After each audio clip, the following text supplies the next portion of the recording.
صاحب آخری سوال آپ سے یہ ہے کہ دیکھیں اسماعیل ہنیہ کو جو ہے ایران کے اندر اسرائیل نے ٹارگٹ کیا یا سنوار کو ٹارگٹ کیا، ان کے جنرل سلیمانی کو تیسرے ملک میں جا کے ٹارگٹ کیا۔ اٹ واز ویری اوبویس کہ جی وہ دے آر آفٹر حماس اور حماس کو اور کے پیچھے جائیں گے، جس انداز سے وہ غزہ کے اندر چیزیں کر رہے ہیں وہ ان کو چھوڑیں گے نہیں۔ تو یہ جو ہمارے عرب ممالک ہیں، ظاہر ہے امریکنز کے بڑے دوست ہیں، اتنی تو سمجھ ان کو بھی ہونی چاہیے تھی کہ یار یہ ایسا نہ ہو کہ کل کو اسرائیل ہمارے اوپر ہی آ جائے اور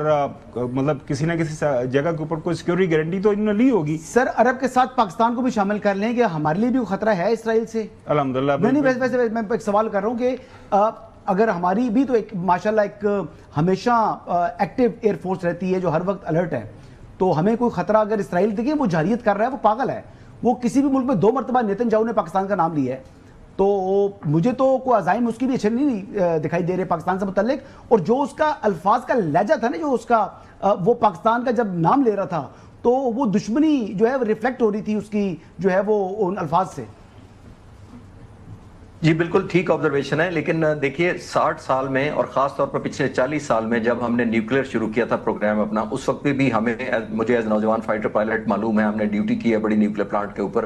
ہمیں یہ خطرہ تھا کہ اسرائیل اور انڈیا ہی اٹیک کریں گے، لیکن الحمدللہ 40 سال میں نہیں ہوا۔ اس کی وجہ یہی ہے حسن صاحب کہ آپ ایک دشمن کو پروہیبٹیو پرائس کی ڈکلیریشن دیتے ہیں، آپ کہتے ہیں کہ کرو حملہ بٹ اس سے زیادہ قیمت تمہیں دینی پڑے گی، کیونکہ الحمدللہ میں کسی اس میں نہیں کہہ رہا بٹ ہیوملٹی کے ساتھ کہہ رہا ہوں کہ الحمدللہ پاک فضائیہ سٹیٹس ہائیسٹ رہی ہے جس نے یہ ڈیٹر کیا ہے۔ اب اسرائیل کو قطر پر حملہ کرتے وقت پتا تھا کہ پروہیبٹیو پرائس کیا ہے سوائے ایک کنڈیم کرنے کے یا OIC کے اجلاس بلانے کے۔ پاک فضائیہ اور مسلح فوج اوورآل جب اسٹریٹجک لیڈرشپ سے لے کر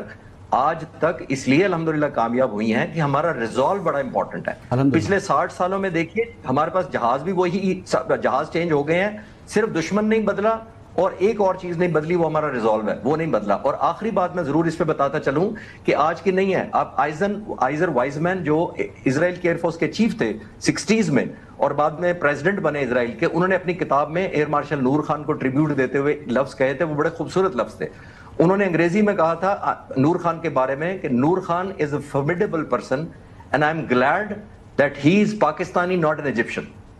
جیسے صاحب بہت شکریہ وقت دینے کے لیے۔